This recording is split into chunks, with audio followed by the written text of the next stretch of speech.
Hi dear students, నేను మీ RS Reddy sir. 7 సంవత్సరముల తర్వాత వచ్చిన డిఎస్సి నోటిఫికేషన్ అత్యంత వేగంగా 45 రోజుల్లో పూర్తి చేసినప్పటికీ ఈరోజు చాలా వరకు అవరోధాలు ఎదుర్కొంటుంది. మరి ప్రస్తుతం డిఎస్సి పరిస్థితి ఏంటి ఈ వీడియోలో చూద్దాం. అదేవిధంగా టెట్ స్కోర్లో చాలామంది తప్పులు ఇవ్వడం జరిగింది. మరి వారిని పరిగణలోకి తీసుకుంటారా లేదా? అదేవిధంగా టెట్ రాయకుండానే నేరుగా డిఎస్సి రాశారు చాలామంది మహానుభావులు. వారి పరిస్థితి ఏంటి? వాళ్ళు అర్హులా అనర్హులా? అలాగే అప్రెంటిస్షిప్ విధానం అనేది ఇంతకుముందు తెరపైకి వచ్చింది, 2 సంవత్సరాలు చేయాలని. మరి దాని పరిస్థితి ఏంటి? అదేవిధంగా ప్రస్తుతం డిఎస్సికి సంబంధించిన షెడ్యూల్స్ ఏ విధంగా ఫైనల్ కీస్ కానివ్వండి, అలాగే ఫైనల్ కీ ఇవ్వడం జరిగింది, సెలక్షన్ లిస్ట్, వీటన్నిటి కోసం ఈ వీడియోలో చూద్దాం. మరి మీ అందరికీ తెలిసిందే సార్, ఖచ్చితంగా మీరు చూసుకోండి, మీకు యూట్యూబ్ వీడియోలో కరెక్ట్గా ఉంటుంది. డిఎస్సి నోటిఫికేషన్కి సరిగ్గా వారం రోజుల ముందు నేను ఖచ్చితంగా హెచ్చరించాను, చెప్పాను కూడా. ఒకే జిల్లా ఒకే పరీక్షకి మీరు నిలబడకపోతే ఖచ్చితంగా సమస్యలు ఎదురవుతాయి. ప్రతి ఒక్కరూ కూడా మీరు ముందుకు వెళ్ళి ఆ నోటిఫికేషన్ ఇచ్చేలోగా చెప్పండి అని చెప్పాను. ఎందుకంటే నోటిఫికేషన్ ఇచ్చిన తర్వాత మార్పులు చేయడానికి వీల్లేదు. కానీ చాలామంది నన్ను హేళన చేశారు. రెండోది ఏంటంటే మెయిన్గా పరీక్ష సమయం కూడా సరిగ్గా అందరికీ ఒకే విధంగా ఉండాలి. ఈరోజు 13వ తేదీన ఒకరికి షిఫ్ట్ అయితే తర్వాత ఏమో ఒక 20 రోజుల తర్వాత ఇంకో షిఫ్ట్ వచ్చింది. చివరి వాళ్ళకి పాపం పేపర్ కష్టంగా ఉంది, ముందు వాళ్ళకేమో ఈజీగా ఉంది. ఎనీవే నార్మలైజేషన్ చేసినప్పటికీ కూడా అత్యంత సప్రమాణత వస్తుందని మనం చెప్పలేము. ఓకే, మరి డిఎస్సి సరిగా నిర్వహించారు. కూటమి ప్రభుత్వం చాలా ఛాలెంజింగ్గా ఇన్ని పోస్టులు ఇవ్వడం చాలా గొప్పదే. మరి ఇప్పుడు ఈ సమస్యలకు పరిష్కారాలు ఏంటో ఒకసారి చూద్దాం సార్. చాలా ఇంపార్టెంట్ ఇది. రెండవది, మీరు ఒకవేళ సెలెక్ట్ కాకపోతే వెంటనే అనేక రకాల నోటిఫికేషన్స్ ఉన్నాయి. అలాగే మరి డిఎస్సి విషయంకి వస్తే టెట్ నిర్వహిస్తారు. అయితే ఏపీపీఎస్సి అయిపోయిన తర్వాత డిఫెన్స్ అయిన తర్వాత మళ్ళీ డిఎస్సి ఉంటుంది. అంతేగాని వెంటనే జనవరిలో డిఎస్సి ఉంటుందని నువ్వు నమ్మితే అది నీ భ్రమ.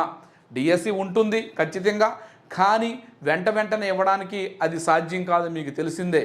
సో అందువల్ల డిఎస్సి అనేది ఎప్పుడు ఉంటుంది? మరొక డిఎస్సి ఎలక్షన్ ముందు ఖచ్చితంగా చాలా భారీగా ఉంటుంది. టెట్లో వస్తాయి.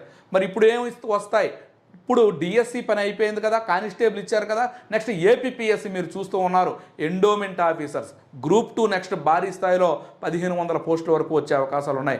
గ్రూప్ 1 180 వరకు వచ్చే ఉన్నాయి. 34 డిపార్ట్మెంట్ నోటిఫికేషన్లు వస్తున్నాయి.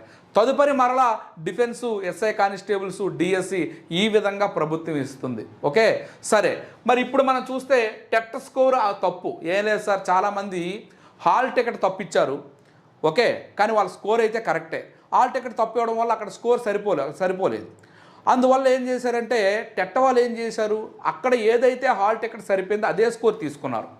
అదొకటి గమనించండి. రెండవది, టెట్ స్కోర్ తప్పిచ్చేటప్పుడు మీరు ఎక్కువగా ఇచ్చారనుకోండి, ఆ ఎక్కువగా ఇచ్చింది కాకుండా వాళ్ళు సెర్చ్ చేసి ఏదైతే ఖచ్చితంగా మీరు రాసిన 3 టెట్లు రాస్తే అందులో ఏదైతే ఎక్కువ మార్కులు వచ్చా అది తీసుకొని ఇస్తారు. అందువల్ల మీరు భయపడాల్సిన పని లేదు. మీరు టెట్ స్కోర్ తప్పించామని డిస్క్వాలిఫై చేయడం అనేది జరగదు.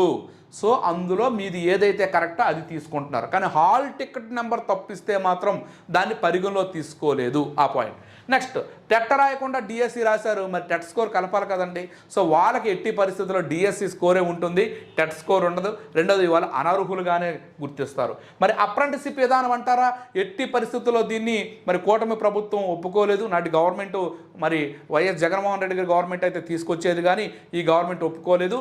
ఎందుకంటే ఇదే గవర్నమెంట్ ఖచ్చితంగా మరి ఈ విధానాన్ని అప్పుడు తీసుకొచ్చినా ఇప్పుడు ఎట్టి పరిస్థితుల్లో తీసుకురాకూడదని నిర్ణయించుకున్నది కనుక ఫుల్ పే స్కేల్తోనే మీకు వస్తుంది. సో ఓకేనండి. నెక్స్ట్, మరి ఇక్కడ మనం చూస్తే నార్మలైజేషన్ ఏదైతే ఉందో ఆగస్టు 9 మీ మార్కులన్నీ కూడా నార్మలైజేషన్లో ఆగస్టు 9 నాటికి వస్తాయి. అలాగే సెలక్షన్ లిస్ట్ ఏదైతే ఉందో ఆగస్టు 15 లోపు వచ్చేస్తుంది. కానీ ఆగస్టు 12న కోర్టు కేసు ఉంది. ఎందుకంటే ఫైనల్ కీలో చిన్న బ్లెండర్ మిస్టేక్స్ ఉన్నాయి. కొన్ని పేపర్ల అనువాదాల్లో ఏంటంటే సరికానిది, సరి అయినది, ఇటువంటి విషయాల్లో కానీ చిన్న మిస్టేక్స్ ఉన్నాయి. ఆ కోర్టు కేసు ఏం జరుగుతుందో చూసి ఆగస్టు 15 లోపు లిస్ట్ ఇస్తారు. ఏదేమైనా పోస్టింగ్ సెప్టెంబర్ 5 నాటికి ఇస్తారు. అంటే ఒకవేళ కోర్టు అనేది వాటిని సరిదిద్ది ఏడ స్కోర్ ఇమ్మందనుకోండి, స్కోర్ ఇచ్చేస్తారు. ఏదైనా సెప్టెంబర్ 5 నాటికి మనకి పోస్టింగ్స్ అనేది ఇస్తారు.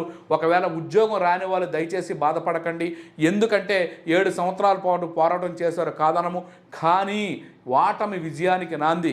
తదుపరి మీ ప్రయత్నాన్ని మొదలు పెట్టండి.